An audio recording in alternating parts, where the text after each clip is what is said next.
I'm Tenitra Batiste, and is this the week can't get right, gets right?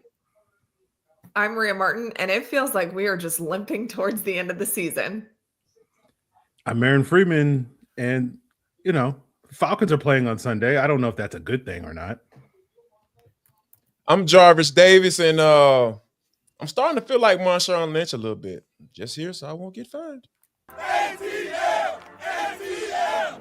Rise up, A-Town. It's the Falcons Squad. Everything Atlanta Falcons every week. Breaking down all the big hits and game-changing plays from the ATL. The way only the Locked On Podcast Network can.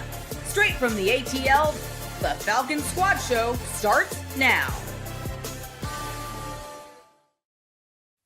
Welcome to the Falcons Squad Show, your home for the best Atlanta Falcons football talk. I'm your host, Tenitra Batiste. Alongside me are Locked On Falcons host Aaron Freeman, Locked On analyst Jarvis Davis, and 11 Alive anchor Maria Martin. The Squad Show is part of the Locked On Podcast Network, now the #1 sports podcast network. And our episode is sponsored by Prize Picks. Download the Prize Picks app today and use code Locked On NFL to get $50 in lineups after you play your first $5 lineup. So, can one of the signal callers for the Falcons convince us he's got it? We'll discuss. And how do you avoid another world beater type performance against this Falcons defense? We will unpack that. And what's really going on with the thoughts of whether or not the chief signal caller will or won't be here? We will download on that. But first, what's the issue? And can it be fixed in the next 5 weeks? So the Falcons have lost 5 games this season that were decided by a score or less. What, for you, Jarvis, has been the biggest issue for this team in these close losses where they're showing us they don't have the ability to close out?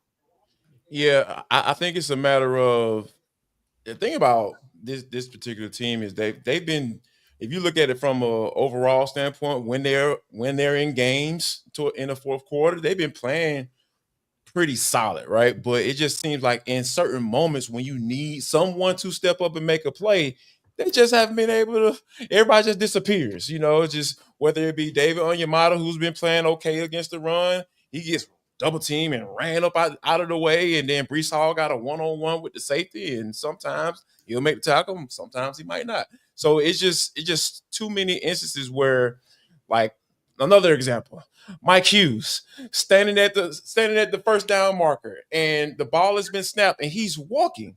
He's literally walking away from the line of scrimmage, right? And D. Offer is the guy playing in the slot, and he's breaking on the ball before Mike Hughes does. And all Mike Hughes is, he gets there in time enough to just tap the man on the shoulder to down him, but he's right at the first down marker. So it was like, okay, when are you going to get involved in this play? When are you going to start making a move? So it's just certain instances where it just seems like guys are just lax or guys are just out there. And it just seems like they just don't have any clue what to do. So, yeah, I think overall there are times where this team looks like they're humming. Like, for example, that sack by James Pierce Jr., that was supposed to be much more of a big of a deal than it was, because when you think about being in the fourth quarter and that type and getting home like that, that means he was setting them up. He set that tackle up because, hey, he's coming, speed to power, off the edge, speed to power. Then next thing you know,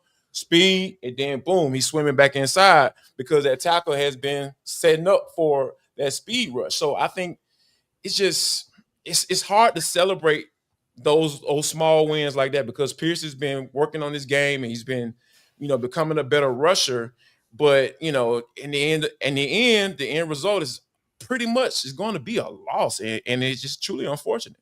Yeah, unfortunate as well. And when I think about that, Jarvis, it's not just the biggest issue for this team in those losses where you see one move that could have made all the difference from the players, but you feel like that with the coaches as well. But we'll talk about the implications of how the coaches missed that one important move particularly in these rash of losses. So for you, Maria, when you kind of look at where the Falcons have been, and not just the string of losses in a row, right, but also even some of those early losses, you could argue about that had just the one score or less that the game was decided by. What's that maybe biggest issue or consistent issue for you that you feel you keep seeing this team in these close losses? Yeah, well, I mean, I think one of the most frustrating things is there's not a singular thing that you can point to and say, here's the fix. And I think that that's what everyone is probably the most frustrated about. It's not like you're looking at special teams and saying you're absolutely the issue, which we know special teams has been a problem. It's not like you're looking at certain aspects of the defense and saying you're the issue. Every single game, it seems like there's something different. Obviously, special teams coming off this last game was abysmal. Sometimes you can point to a final play by the defense not getting it done. Sometimes you can point to the offense not doing enough in order to win the football game. I mean, they're 1-6 in games where they've been favored this year. That is just not good. And we've talked about it in the past where good teams find a way to win and bad teams find a way to lose. And that's consistently what you've seen when you look at the schedule, and there are all these games that you're talking about, Tenitra, when they are supposed to win a game and they're losing by one margin. You flip that, they're winning all those games. We're having a completely different conversation. That hasn't been the case, obviously, for the Falcons. I think that makes it even worse, knowing that you are that much closer to a margin that is so thin. Obviously, throw out a couple of those games. Panthers, the first time around, comes to mind for sure. But for the most part, they've been in it, if not having the capability to win. And when they are not getting over the hump and getting that final play or that final score, or special teams was not a final moment, it was top to bottom in the last game. So that would be an issue I would point to for sure in that one. But when you're looking at that, you're saying there is a deeper issue here. It's not just the players making one more play. I think that there are issues throughout this entire team. It's why we're talking about them potentially missing a playoff spot for almost certainly for the 8th straight year. There is not a singular fix for this team. And that's why we're sitting here thinking we're limping towards the end of the season and there's not anything fun to talk about anymore.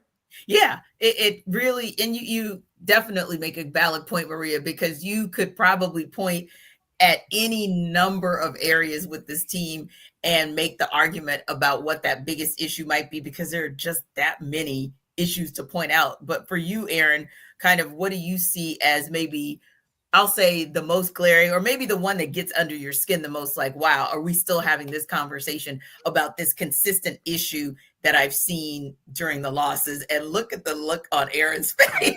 Like, where the hell do I know what to do now? That's a meaning of life look. Like, yeah. It took me to my dark place, because I was like, oh, now you framed it a different way, where it's like, oh, this is the one thing that's bothering me. It's not one thing. So I had to go through a whole list of things that are bothering me. But probably if I'm just picking one thing that immediately came to mind in terms of the breakdowns this past Sunday against the Jets, it was, Tyrod Taylor just kind of deciding like, oh, okay, I'm just going to run for first down and no one's going to stop me. And I know on the sort of final drive, that first time when he ran for a 14-yard gain, it was kind of Jalen Walker and Leonard Floyd who kind of lost their contain on that. And, that's been something that Jarvis has talked about, like rush discipline, especially. And with all the upgrades and upgraded athleticism that the Falcons have added to their front seven with much more speed and athleticism, last year when they couldn't stop a mobile quarterback, it was like, oh, okay, because they don't have anybody good enough to spy those guys. And this year they have like 8 guys that are good enough to spy those guys, and they still can't stop a mobile quarterback. And so that's the one thing that really stands out. But piggybacking on Maria's point, it's a different thing every week. Right, you go back to this Jets game. You had 2 opportunities late in the game to go down the field and score. The first time the Falcons got the ball, the offensive line couldn't hold up in protection, and basically you had a 3-and-out.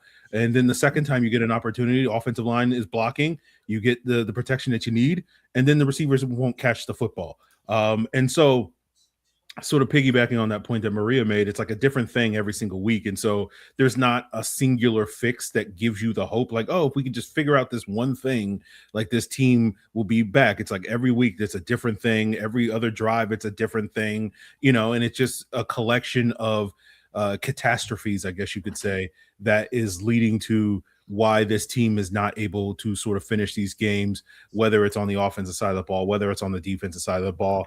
And so it just feels like there's really no hope that like there's going to be one sort of thing that sort of corrects that issue moving forward. And so it feels like we're going to get more of these types of performances from the Falcons in these late game situations that have played them all year long. Yeah. And Jarvis, you laid out, Maria laid out, Aaron laid out a multiplicity of issues that have caused the Falcons to be in the boat they find themselves in these last 5 weeks of the season. But can any of these issues be fixed this season, like in season? Not so much to Maria's point that you can get to the postseason because that's a wrap, but fixing it so that you can at least salvage the rest of this season. Is there any issue that you see that can be fixed?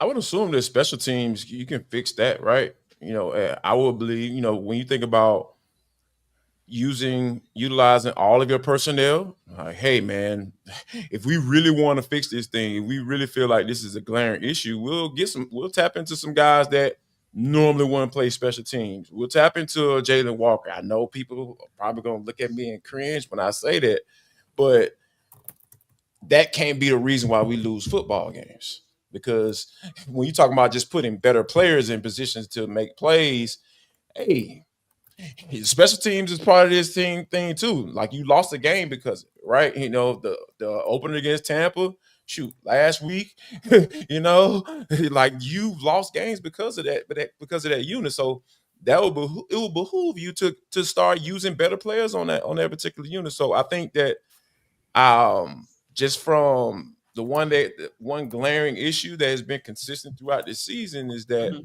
you obviously want to give guys opportunities, or guys will earn opportunity to be on the active roster, so you use them on special teams. But at the end of the day, it's about who's out there making plays and who's doing what they're supposed to do.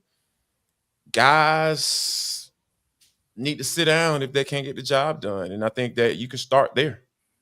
Yeah, that's an interesting point, Jarvis, because I've heard a lot of people kind of say some of the challenges, and I think we saw it with Younghoe Koo, like some of the challenges may be that loyalty that Raheem Morris has to certain players and maybe wanting to just give them a shot until they could reset themselves. But other than Kadero Hodge being a quote unquote healthy scratch, we really haven't seen a lot of guys just be pulled and said, hey, you're not getting the job done. Sorry, I got to move on. So yeah, that could be a very viable thing. Like, just step up, make the tough decision and say, hey, you can't go, or hey, you're going to get limited snaps because of what I've seen in the last week or in the last couple of weeks. What about you, Maria? Is there any issue that you see that can be fixed to somewhat salvage the rest of this season? Yeah, I mean, I tend to agree with Jarvis here. I think special teams would be the one area that I would point to, because I feel like the issues on offense and defense are so glaring that's just not going to fix itself between now and the end of the year. But special teams would certainly be one of those things, which too, keep in mind, there's been some uncharacteristic stuff on special teams, especially, in the performance against the Jets. Let's just go back to that, because that was, to steal Raheem's words, awful. And it was. Jamal Agnew makes a very uncharacteristic mistake, which Jamal Agnew doesn't normally do that. And then you have a miss from 50 and then make one from 52. I mean, some of that stuff I feel like is just uncharacteristic. However, these issues have repeated themselves throughout the season. And that's where you look at it and you say, all right, this wasn't an outlier. Special teams has had quite a few issues throughout the season. So yeah, I tend to agree with Jarvis. I think it could be rotating a few guys in and out on special teams. A lot of the times, especially back it up all the way to the summer, you want guys that can participate in special teams in order to make a roster. So make the changes. There are guys that have experience in playing special teams that aren't playing or participating with that unit right now. You can do that. Is it going to save your football season? No, but it's going to potentially save you some games at the end of the day. Yeah, because I thought it was interesting that Kadero Hodge was made a scratch versus, hey, let's just shift him back to his natural Pro Bowl, all pro type of space. But yeah, that could definitely be a viable issue that could be fixed, because, and also it's probably where you need to start, because that seems to be the most glaring of the three phases that have gone wrong most consistently this season. But Aaron, might you have another issue that you think can actually be fixed this season? I don't know if this is going to fix the issue, but it will fix my enjoyment of watching the games, maybe at this point. Fair. I think it's time to turn the page on Mike Hughes. Like, it's been a problem. I don't think it's Mike Hughes's fault that like he's a limited cornerback, but like at this point, we've been watching like 6 weeks of NFL teams being like, AJ Terrell's on that side and Mike Hughes is on that side. So I'm just going to throw at Mike Hughes' side of the field. Yeah. And so it's just funny because I remember after the draft, people were like, oh, like Kobe Bryant's going to come from Mike Hughes' job. And I was like, guys, what are we doing here? And now we're here. And I'm like, Kobe Bryant, might as well throw him out there, throw him to the Wolves, see what he can do, getting 14 targets a game, see what you got in that player, bring up CJ Henderson at this point in time. I think, the Mike Hughes experience has run its course. And so let's see what you got at that other outside cornerback spot. I mean, they're all going to get picked on basically, because again, it's going to be the same conversation, but maybe, just maybe, somebody else is going to be able to make a play and break up a pass or something like that, make a play or something like that, that will, I don't know if it's going to save your season, but it'll at least maybe save my sanity on Sunday. See if you can find some value in an undrafted player. I mean, make yourself look good, Terry. Make that phone call. Hey, I need 37 to be in there. I need him to get reps. I'm sorry looking at 21. I made a mistake. I'm not bringing his replacement in. Right. Own it. Well, yeah, I like what Free said. How did you say it, Free? You maybe you can't salvage the season, but maybe they can do something to salvage your sanity. So I'm going to say, I'm literally going to go with that for Maria, Jarvis, and I, that we would just like on behalf of the Falcons faithful and those who support and report to the Falcons faithful. Yeah, we would like a moment of sanity this season, if at all possible. And hey, even if any one of those issues that you guys mentioned can be fixed, there is every possibility, as the Panthers showed us against the Rams last week, that, hey, a team could be a little off one week. And maybe if you get back on the get right train, maybe you can take advantage of it. But to do that, one single caller has to convince us that he's got it. We'll take that under further review.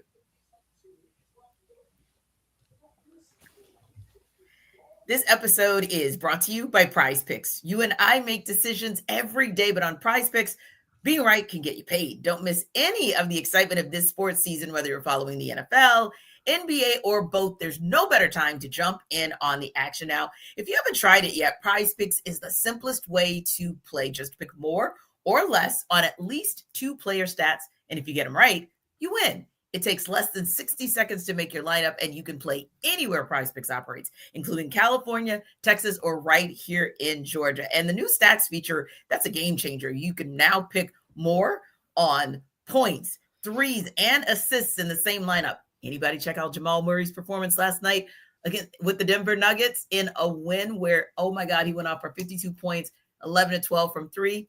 Nice night. Plus, if one of your players leaves early with an injury, the injury reboot saves your lineup from a loss. So download the Prize Picks app today. Use code LOCKEDONNFL to get $50 in lineups after you play your first $5 lineup. That's code LOCKEDONNFL for $50 in lineups after your first $5 lineup. Prize Picks. It's good to be right.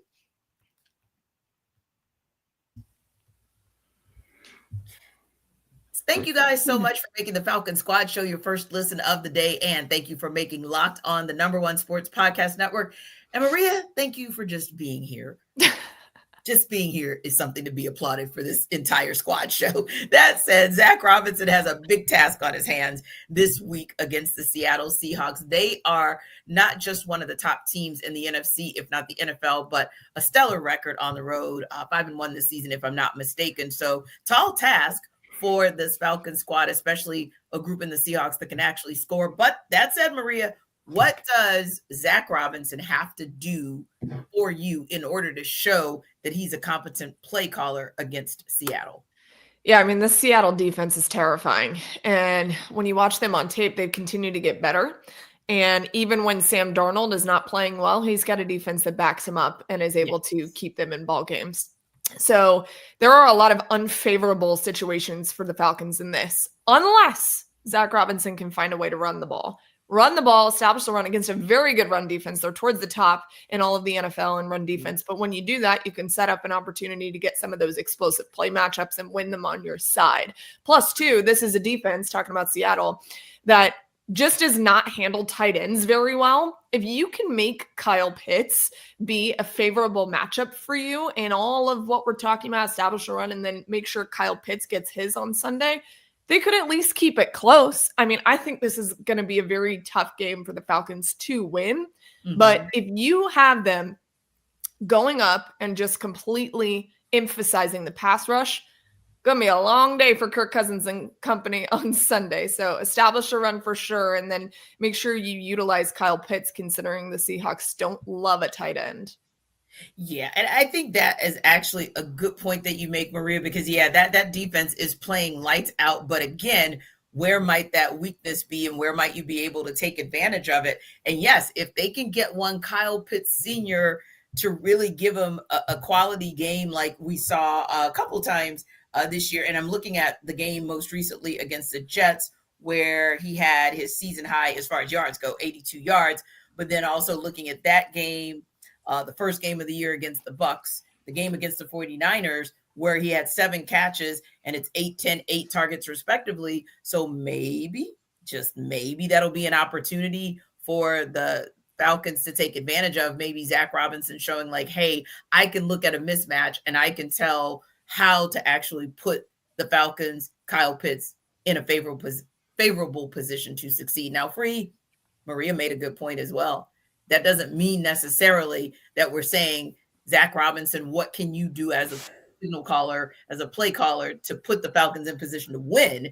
But what it does mean is, hey, what can you do in order to look competent, in order to make this team look like they can compete? Yeah, and if you can compete for 4 quarters, then you are in a position to win, as you put it there. So we'll see if they can do that. But I think, sort of piggybacking on that point, like, Kyle Pitts has an opportunity to have a big game, and unlike previous years when we say that, it's like, oh, well, maybe he'll actually have a big game this year, as opposed to past years where it was like, oh, well, this team can't defend the tight ends, but it ain't going to matter because, either because they ain't going to call the plays or Kyle Pitts is not going to make the plays for them to take advantage of that. But to me, the issue is, like, even if you can get Bijan Robinson going, even if you can get Kyle Pitts going, that's still only 2 players. And unless you're getting Bijan going for like 200 plus yards from scrimmage and Kyle Pitts for like 150 yards receiving or something like that, I don't know if that's going to be enough to carry your offense. And so you're going to need a third guy. And whether that's Tyler Algier, whether that's Darnell Mooney, I think you got to get a third guy. That's, I think, been a thing that's held back this Falcons offense, is that they can usually get 2 guys going, Bijan typically and Drake London, obviously, with Drake London not likely to play in this game. You're hoping Kyle Pitts maybe can step up in that role. And Darnell Mooney, like, again, we've been saying it all year long. It's like, you're going to show up. You did a good job against the Saints. Can you do something against the Seahawks? Because if we're relying on David Sills to have to step up and carry the offense, good luck with that, man. I'm just saying, like, good luck with that. So, I'm looking, whether it's Tyler Algier, popping off like, 70 yards and 2 touchdowns or something. You got to get a third guy going. And if Zach Robinson can make this offense a 3-headed monster, they have a shot of challenging, one of the best, if not the best defense in the NFL currently in the Seattle Seahawks. But if it's just a 2-man show, I don't think that's going to be good enough. I think the Seahawks will be like, okay, yeah, Bijan's going to do his thing, Kyle Pitts is going to do his thing, and that's going to result in like 20 points, and we'll score 24, and we'll walk out of here with a 24-20 win, and that's good enough. But if you're going to really put this Seahawks team in an uncomfortable situation, you're going to have to score a lot more points than that, and I just don't think 2 guys are as good as the 2 guys that the Falcons have are good enough to do that on their own. So we'll have to see if a third guy can step up. Hey, maybe that third guy, going back to what Maria was saying, maybe the third guy is Charlie Warner. I mean, 3 for 3 in that Saints game. And we know that he also had some critical blocks in that same game. So I don't know. It might be one of those, and I know we'll talk a little bit about X factors later, but it could be one of those names where it's truly an X factor. Like you've got to get it out of somebody that maybe the Seahawks aren't preparing for, they're not scheming for or game planning for. But for you, Jarvis, like where can Zach Robinson show that competency as a play caller, especially against a defense like the one that the Seattle Seahawks will bring into the Bend Sunday? I think he's going to need some accessories in order for him to look good. You know how you go out at night, T. You got your favorite, you know what I'm saying, bracelet, necklace and all that stuff that kind of goes with everything, and it make that outfit pop. You know what I'm saying? She doesn't need the accessories to look good. Thank you, Maria. Come on. Back at you, Maria. Like she actually liked it. Why did you have to say something? I mean, I'm just trying to stick up for D here. Y'all always make me out to be Thank you, bad guy. We're going to have a talk about this. Fourth segment, we ain't talking no Falcons. We're going to talk about my well-being, my mental health. Your mental health. You're protecting your peace. Sorry. Operational peace on the Falcon Squad show. Sorry. Right now. I need to talk to somebody. This is ridiculous. But no, seriously. They're gonna need. How do you segue out of that? The three-headed monster of Ryan Newsel, Chris Lindstrom, and Matt Bergeron. That is gonna be so key because guess what? They got Byron Murphy and Leonard Williams. Leonard Williams has been giving the Falcons problems for quite some time whenever they face off against him. He just seems to have one of those games every time they plays against the Falcons. So I think that centerpiece of this offensive line is gonna have to have one of those type games because those Byron Murphy and Williams are sitting right there at the top of their team and leading in sacks. Both of them got 7 sacks. They're sitting right there waiting. So if they are able to control those two, I feel like Zach Robinson is going to look like a hero. But if they aren't, and they have one of those games, we're going to be seeing them like, dang, Zach Robinson don't know what the heck he doggone doing. So, yeah, I really feel like Zach can come up with a nice game plan, but if Matt, Chris, and Ryan don't have a good game, you can forget about it. Yeah, it's so funny you mentioned that because that was going to be my honorable mention because you're not necessarily calling plays per se for the O-line, but there are certain ways that you can scheme to take advantage of whatever is the best skill set of each and every one of those guys across the line, which then trickles down hopefully to impact some of the other players that you guys mentioned that Zach can put in position to be successful. Now, one player, Marie, it seems, has been successful in terms of what Zach has schemed for him, or maybe what he has schemed for himself that's been co-signed by Zach is Kirk Cousins. I mean, other than that Dolphins game, and maybe it was because, hey, he had to knock the rust off and he was still kind of finding. That's for sure. A lot of rust. Rusty Dusty, yeah. So maybe he had to knock off the rust. But Kirk Cousins has been solid in relief for Michael Penix Jr. How would you, however, evaluate this offense with Kirko under center so far? Yeah, I mean, I think that the offense at this point is putting them in a position to win. Something we certainly couldn't have said, over the last couple of games. But yes, Jarvis, once he knocked that rust off, he's been fine. I mean, I think playing to his strengths have been a big thing for Zach Robinson. And I know a lot of people are skeptical because once they see Kirk going under center and weaving in play action with that, they're like, where the heck is that with Michael Penix Jr.? And honestly, all that tells me is that Mike is completely uncomfortable with that. And that's not totally abnormal for a young quarterback. But it does give you pause and concern when you're just simply not running it at all with him as a quarterback. So, yeah, I mean, for Kirk, he looks fine. He's putting guys in a place where they could potentially win the game offensively. They're moving the ball down the field, and we're seeing guys like David Sills in the end zone, which is insane. But, David Sills and Kirk Cousins are very good friends. So I think that probably has something to do with it. Yeah. But yeah, and then you see Darnell Mooney take a step forward, which remember last year when Kirk was cooking, Darnell was his guy. And I think that kind of goes back to that piece of it. But this wide receiver core has just been quite frankly, a disaster through this later half of the season. So I think Kirk's doing what he can given what the offense is up against, but I think it's been fine. It's been acceptable. Let's call it that. And he's giving the Falcons an opportunity to win on Sundays right now. At this point, Maria, acceptable, solid, above average, like that's where we are.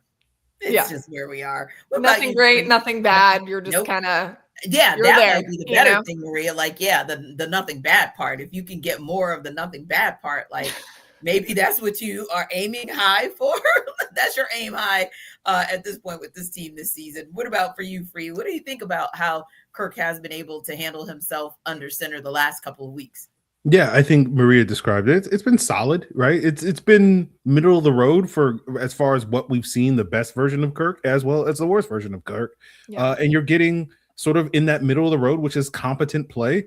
And it's funny because like a year ago, if we were getting this out of Kirk Cousins, people would be up in arms being like, oh my God, we're paying $100 million, $80 million for like a middle of the road quarterback and all this stuff. This is terrible. This is or now it's like, oh, okay. Like, that's fine. Like, given all the other fires going on the team right now, it's like, okay, Kirk being middle of the road, being competent is one of the positives that we have going on right now for the Falcons. So that's where I would kind of evaluate Kirk at this point in time. It's like, fine, you want to get a little bit more out of that, but at the same time, it feels like most of that is on the supporting cast around Kirk needing to step up as opposed to Kirk needing to elevate the rest of this roster to get to his level.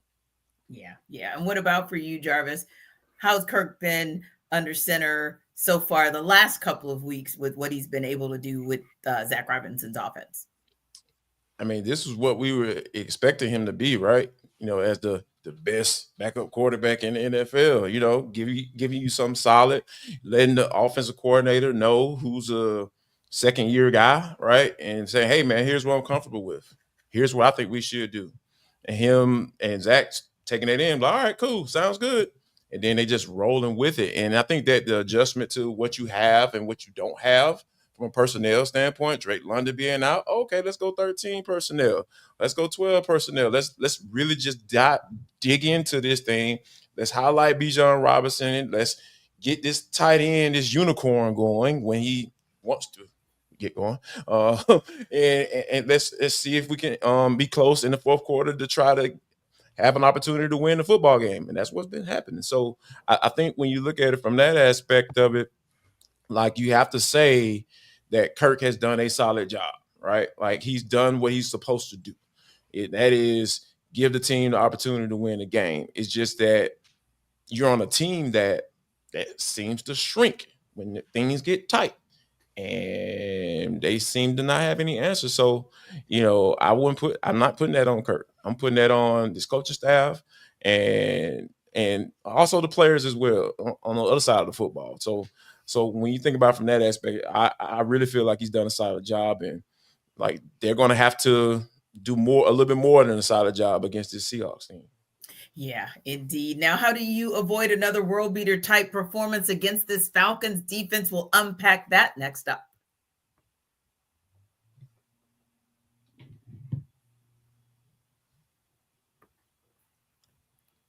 So, Aaron, the last time we saw Jeff Ulbricht's defense, it couldn't stop a Tyrod Taylor-led offense from kicking a last-second field goal.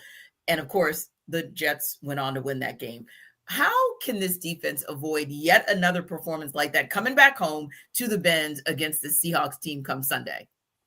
Well, they got to get pressure. Sam Darnold seems to, you know, he's another one of these guys that tends to have really good games against the Atlanta Falcons. I remember when he was on a bad Panthers team and he was out here carving up the Falcons, running for like 15-yard gains and stuff, looking like prime Tyrod Taylor with his scrambling and whatnot. You go back to last year against the Vikings where the Falcons did get pressure in that game and he was just heaving up, 40-yard bombs to wide open wide receivers because certain defensive backs were all over the place. But we're not going to go there and be reminded of that.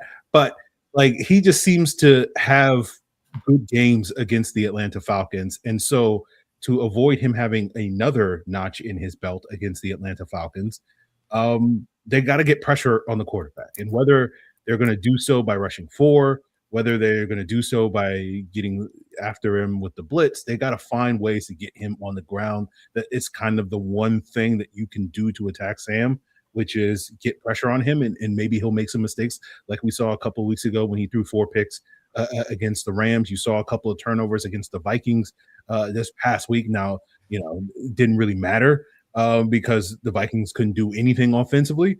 But for the most part, the Vikings were able to keep that Seahawks offense pretty much in check. Jackson Smith and Jigba had, I think, probably his least productive game of the season last week.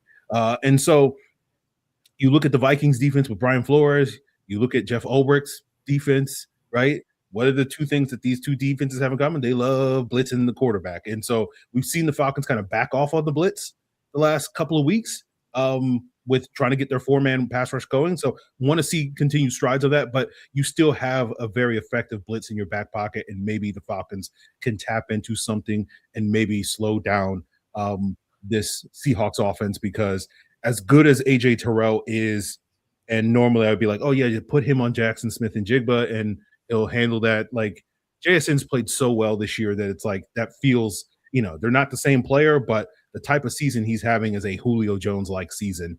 And I remember watching opposing teams for a decade in Atlanta. I'm like, you're actually going to play man coverage against Julio Jones?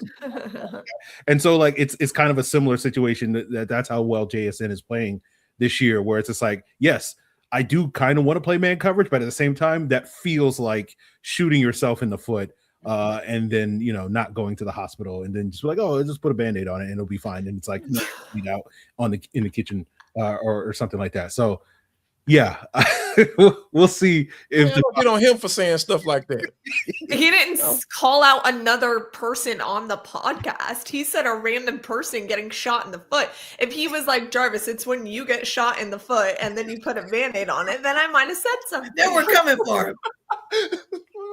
See, man. Or if he had said, Jarvis, don't take I'm about to lay on the couch. Don't know about that. I'll be back. Yeah.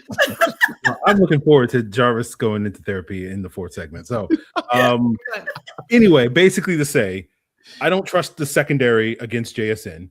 And so that means I need the front to win the game for the Falcons defense. And that's going to be the main thing.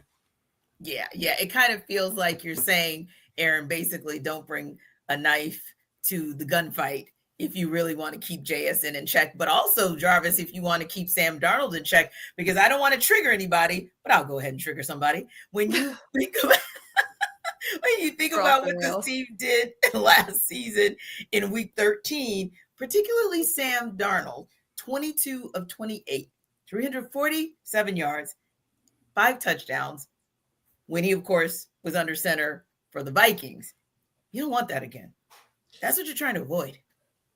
No, and I'll piggyback off of what Aaron said, but take it a step further. Like, I know people are getting tired of me saying this, but I'm going to continue to harp on it because it's been an issue throughout this season. Rush discipline, man. Like, if your edge guys are flying up the field and your D tackles aren't pushing that pocket, you're screwed. So you got to rush as a unit. I know people don't want to hear that crap because they just want to see people get the quarterback on the ground by one guy. But no, like it takes a unit to rush the quarterback effectively, especially when you're talking about rushing forward and not sending pressure. So I really feel like they're going to have to keep him in that pocket and get him to start seeing ghosts, because we know Sam Darnold can see ghosts. Once he starts seeing ghosts, he'll throw a 4-pick game in a heartbeat. Like as you you had brought up earlier. So when you think about it from that aspect, my whole thing is heat him up, heat up the quarterback, send those 5, maybe 6-man pressures and play a little man coverage from here and there. Don't be consistent with it because just I don't need another Ohio State wide receiver going off like that, right? On the team. I don't want to see the Sports Center highlights on that particular aspect of it, because it's gonna lead. It's gonna be the lead. I promise you. Every time the Falcons get toasted about something, they get their lead story for some strange reason. But yeah, I think right now this is gonna be a big one for those guys up front. And I really feel like if they're able to do that, if they're able to keep him maintained, don't allow him to use his legs, because he will. I feel like they'll be in good shape as far as being in it in the fourth quarter, because that's all you can ask. Just be in the fourth quarter, especially with a good team like this, and then you'll give yourself an opportunity to try to finish it out. Yeah. Well, actually, you can ask for more, Jarvis, because we asked for more in the first segment. We actually asked you to do more than just being in the fourth quarter. We asked you to kind of close out, but I digress. Maria, for you, when you think about all about limiting expectations, T, that's part of therapy. Then you have no disappointments, Right. So no, right. But sometimes it just kind of seeps out there, Maria, like as much as I try to like level set, it just like, it's so frustrating, especially if you think back to even like the games that were so close this season, but even getting triggered by some of the games that kind of showed you the same thing last season. And it's like, what are you going to do? Particularly, we're talking about Jeff Ulbrich and what he'll be able to do, or what he can do to put this defense in position for, and I want to say this too.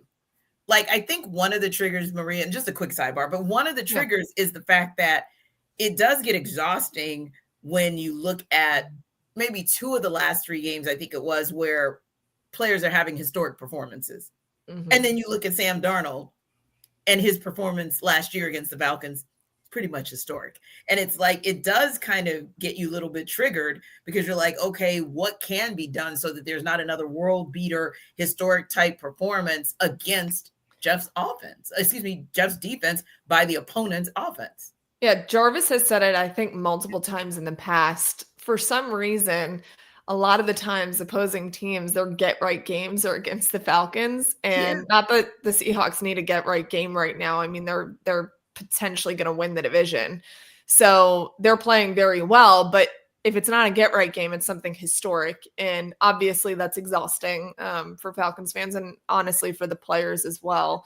I have turned into expect the worst and then maybe be pleasantly surprised by something. Me, like the overtly positive person, I'm at the point in the year where I'm like, you know what? If I just expect absolutely nothing, if I get a little bit, I'm like, all right, like this is great. So that's where I'm at right now. But back to your original question. I mean, I think affecting Sam Darnold obviously is the key thing here. He, before the last couple of weeks, was incredibly effective against the blitz, but over the last couple of weeks, he struggled quite a bit. Capitalize on that. He clearly is on a trend over the last, I think, 2 or 3 weeks where when he's getting blitzed like crazy, he tends to struggle. So if the Falcons can find a way to make him incredibly uncomfortable, that's going to be the key for them. Force them into these 3rd and long situations where he's trying to, innovate and be different. And that, I think, is going to really, really help the Falcons defense on Sunday. Sam Darnold having a historic game on Sunday yet again would just be, man, I don't even know. It would just be like, I can't give an analogy because the analogies on the show turn wild sometimes. But go ahead, Maria, give us an analogy. So do you want me to put you in it? If I put it like, that'll make us even if I put your name in it, right? It'll be like Jarvis. Yeah. No, I'm just kidding. I don't know. It would just be really bad. Obviously the Falcons don't need something like that to happen. But yeah, I think just making sure that you're making him incredibly uncomfortable will help a ton, especially when the Seahawks, their offense has really figured a lot out this year, and they're running the ball well. They've got, you're talking about Jackson Smith and Jigba too. They just have so many different variables on their offense. So if the Falcons can eliminate some of that on the earlier downs, I think they'll be in a good position. Yeah. And maybe it goes back to what we were talking about on the offensive side of the ball, Aaron. Maybe it's that X factor, someone whom either we haven't talked about today, or maybe we haven't talked about in a couple of weeks, that we need to see that person step up and make a difference in the moments when it matters. So who for you might be the X factor on defense come Sunday? Well, I'm going to sound like Jarvis Davis when I say this, but I'm going to say Jesse Bates. I need that man to be the most non-monogamous safety in the history of safeties and just cheat all day. Okay, that analogy. Yeah. Okay, Free. Yeah. I'm going there. Well, let's go. Let's go, Free. Let's go. Yeah. Wow. We're going to be a philanderer out here. Let's go, baby. I need this man to go back to the ancient golden age of Islam where he has 47 wives, all right, and he's just throwing around gold, all types of stuff. Yes, this is crazy. I'm going there, Maria. We're going. Wait, why do we always go there with Jesse? Like, Jesse is the one that gets picked on with this analogy. Like, I don't understand that at all. Because what else are we gonna do? What else are we gonna do? I'm going there. I'm going there. I need this man to have 47 wives. I don't like, no deep. No, don't go deep. If they call you to play center field, Jesse, cheat. Be in the box. I need you to pick off some passes because Lord knows, like, this Falcons secondary and whatnot is not going to be able to get the job done, right? Xavier Watts got the deep stuff. He's been handling that. But I need Jesse to just cheat. Just jump every single Sam Darnold throw over the middle of the field, short, intermediate, just cheat. Like, whatever the coverage is, you do your own thing, Jesse. Pick off 4 passes. That's the X factor for the Falcons to win this game. Jesse the infidel Bates. Let's go, baby. Oh my gosh. No. We're not going. It's too much. It's too much. It's too much. He didn't ask for this. I did not, Maria, and did not. So the two Jesse Bates III apologists on what might be the left screen or the right of your screen, like, we're like totally against all that has happened on the right side of that screen. Just a disclaimer, like, just all that's you guys wrong, know where we stand on 3 levels. So Jarvis, you are not allowed to call Jesse Bates III an X factor. Okay. Or else. So other than 3 who all by his lonesome handled his business in his part of the secondary last season, but is a little bit on the struggle bus this year. Hey, sometimes it happens. Anyone besides Jesse Bates on defense, who's your X factor? I am going with my main man, Jalen Walker. And close, second. Normally, I know he listens to the show because he's played well when I called him out, Brandon Dorans, but I ain't going to go with you this time. I need to go with 11. I need 11 to have one of those type of games, like a New England, Indianapolis Colts, New England Patriots type game. I need him to have one of those games where we're like, oh, yeah, Falcons made good on that draft pick right there. And because I need him to be a force in the run game because we know Seattle is going to try to run the rock. Anybody with the last name Kubiak is going to try to run the football, traditionally for the past 25, 30 years that we've seen a Kubiak named person in this league. So, yeah, I think that he's going to have to start with, helping stop the run. And then when they get into those third and long situations, I feel like Jalen Walker should be, having one of those type games in order to be considered an X factor. Yeah. Yeah. And for you, Maria, who's that X factor on defense that could make a difference in this game Sunday? Aaron, I don't know what you're expecting me to say. I can just see you're like waiting for me to say something crazy. I actually do agree with Aaron. I'm going to pick someone else, Tenitra, I promise. But I do agree that it's going to take some elite safety play in order to beat the Seahawks. And then I see Jarvis's point as well. So kind of to piggyback off of Jarvis, I'll just put in the other rookie that we all have a lot of faith in. It's James Pierce Jr. because he can make quarterbacks uncomfortable. So I think that going back to what we were talking about and some of the keys for – Huh? I said, especially when he's on block. I had to throw that in there, Jarvis. Okay. Well, anyways, I'm gonna stick. Shade. Hey, man. Oh. Anyway, James Pierce Jr., come on down and ignore Jarvis Davis. Okay. Time to get after the quarterback, my friend. There you go, Tenitra. Thank you, Maria, for eloquently getting us back on the rails after we had multiple attempts. Aaron is literally praying in the middle of the podcast. Oh man, this is great, guys. I'm enjoying this. This is the only joy I get out of covering the team anymore. Just every Thursdays, baby. What ridiculousness are we going to get into in the third and fourth segment? That's basically it. Right. Therapy Thursdays and Mental Health Mondays from time to time. Like, be here for it because that's all we got for you. But reports are out there now about whether or not one guy in particular got on the sidelines. What does that look like? When does that happen? We'll discuss whether or not we think the report brings a surprise.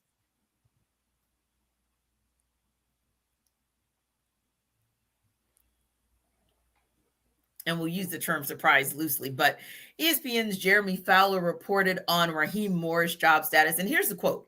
What I have been told is that blank respects Morris a lot, Arthur Blank, of course. So I don't expect a rash decision one way or the other. Any sort of in-season move would be a mild surprise from my view. While there's at least some smoke around this job, this feels far from being finalized. So is that report a surprise to you? Like, is that any new news?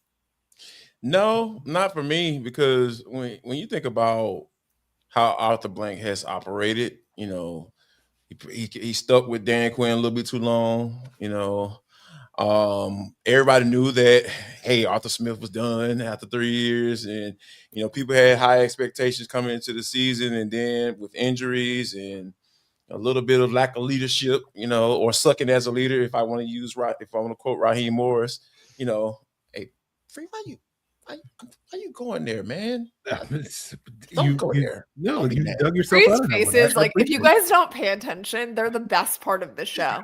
Right. Like, you got to pay attention, because Jarvis will be saying something like not even off the wall, and he's like, because I'm always wondering what is Jarvis about to say. Worried or wondering? There's like two different. He's always setting up, and you never know which way Jarvis is going to go with the point he's about to make. So you're just like, what is he about to say? Yeah, love it. Anyway, that's why you gotta listen to your boy. You know what I'm saying? Because you never know. You never know. So, but I think that I wasn't surprised at all when Jeremy Fowler said, no rash decision will be made, because we've never seen Arthur make a rash decision. Every time he's made a decision whether to hire or fire, like, oh, okay, it seemed like he put some thought behind that one. So, but as far as Raheem Morris's status, I feel like this thing I know people are probably going to say it's already off the rails, like they show from time to time, but it has to go off the rails, like off the train tracks, into a ditch, blow up, then get caught on fire, and there are no survivors. Like it's just got to be like lose the rest of the season. Basically, that's what would have to happen in my eyes in order for Arthur Blank to kind of make that decision and say, hey man, you got to go. And I don't foresee that happening, but you never know. What about you, Maria? I mean, I don't see that it was anything shocking per se or a surprise, but what do you think about the report coming down from ESPN? Yeah, I mean, it's definitely not surprising in any way. I think, I said it a couple weeks ago on this show. It would make a lot of people upset when I said it. I would be surprised if Raheem Morris got fired, just given the nature of his relationship with Arthur. Yeah. They will point to, the quarterback that they drafted getting hurt in the middle of the year is something. And I don't see it happening, because, they'll try to explain it as, what does it fix? Because it kind of doesn't fix a whole lot when you're staring down a draft next year, whenever you don't have a first round draft pick anyway. Mm-hmm. And there hasn't been a big enough sample size for Raheem here to really play out his vision of what he wants for this team. I'm just kind of illustrating what I know Arthur Blank's line of thinking is. Mm-hmm. And he has strong allegiance to people that he cares very deeply for. And Raheem is one of those. And that has been documented for years now. It's the whole reason why Raheem is back here in Atlanta. So I think I understand the fans being upset and frustrated. They have every right to be that. When you miss the playoffs for an 8th consecutive year, it feels like there is no hope. I heard a national media member say last week that there is no other football team that has less hope than the Steelers. And I thought that was the craziest thing that I had ever heard, because... Oh, not me, but okay. Well, yes, you obviously specifically feel that way, but the Falcons don't really have a lot of hope in this moment right now. They were my 1B. Yeah, I think that national media member probably forgot the Falcons play football, if I'm, just going to guess. Yeah. But no, I don't think it's surprising. I also don't think that, going back to my original point, that Arthur Blank will make a decision at head coach this year. I know that's an unpopular thing and fans don't want to hear that. I just don't see how that happens, because when you are, if you let go of Raheem, what it signals is yet another rebuild. Arthur's not at the age where he's wanting to really do that. Just a guess. And so I think that going through that yet again, because this has been the consistent narrative for this team for quite a while, Falcons fans know that very well. Yeah, I just don't know. I think it does more harm than good. And I think that's kind of what Arthur is thinking at this point as well. Yeah, and I think there have been maybe enough setbacks, and I haven't done like person to person, if you will, Aaron, or player to player, but I think there have been enough setbacks. Like when we think about this show as a whole, when we think about that second season with Arthur Smith and him getting the opportunity to come back for a third season, I don't know. I feel like Raheem Morris may have more things stacked in his favor that may actually give Arthur Blank a reason. I mean, you lost QB1 for crying out loud, just as you were trying to get QB1 set as QB1. So that's a starting point. You've had Drake London kind of in and out of the lineup. You've had multiple injuries on the defensive side of the ball, including the guy who seemed to be the most impactful player at the beginning of the season, Divine Diablo. So those alone could be reasons where Arthur Blank says, hey, with the team as it was currently constructed and as things kind of went sideways with injuries, maybe there's an opportunity there to give Raheem Morris another shot. And dare I say it, there may be a shift from a coordinator standpoint, at least one or two of the three coordinators, that if there's a change there, that might make give Raheem Morris an opportunity for a third season. That said, what was your thought on Fowler's report? Well, I think my thoughts on Fowler's report piggybacks on what Jarvis and Maria said. Like, it's not a surprise. Like, we've been operating the whole time of like, that decision is going to be made at the end of the season in terms of people's job status. I think there was a point a couple of weeks ago where if they were going to move on from Raheem, it was maybe if they, laid an egg against the Panthers. Now, they did kind of lay an egg, but they were competitive until the very end of that game. So it gets you, and then they win the next week against the Saints. So it gets you back on board. And I think, T, you kind of outline, I hear all those things. To me, they sound like excuses more so than like reasons for me in terms of the Falcons downturn. But I think fair. Piggybacking on what Maria said, like based off of Arthur Blank's history, like I very much could easily see him having those same thought processes. Where I struggle with is just like, I don't see any reason to be particularly optimistic that you're going to get a significantly better result next year. Like the Falcons are 6-11, I believe, in their last 17 games. Mm-hmm. They were 8-9 last year. Like that's what they kind of feel like, a 6 to 8 win team. That's kind of what their wheelhouse is. And even if you do say, okay, well, we'll get a new offensive coordinator here, we'll get a new special teams coordinator here, and Michael Penix is going to come back at September, October, when, and so like it's hard for me, again, as an outsider looking in, to sort of look at that and say like, oh yes, there's real optimism for next season. And so to me, if like you already know the season's going to be lost anyway, then to me, bringing back Raheem and potentially Terry Fontenot to kind of delay the inevitable, that you're just, to me, it's very similar. Bringing back what Jarvis said about Dan Quinn, it just feels very similar to the 2019, 2020 situation with Dan Quinn, just a kind of mirror situation. And you hope Arthur Blank just kind of learns from that and just knows to rip off the Band-Aid. But I do think that is definitely a plausible outcome, that especially if the Falcons, with 3 games against playoff teams in these final 5 games, starting this weekend against Seattle and then next Thursday against the Bucs, and then right before the end of the season against the Rams, if they perform well in those games and are competitive in those games, I could easily see, ownership basically saying, well, we're close, and if we just get healthy and we get this thing back and we tweak this, we can be back in the thick of it, and then we'll get to September and be like, why aren't the Falcons in the thick of it?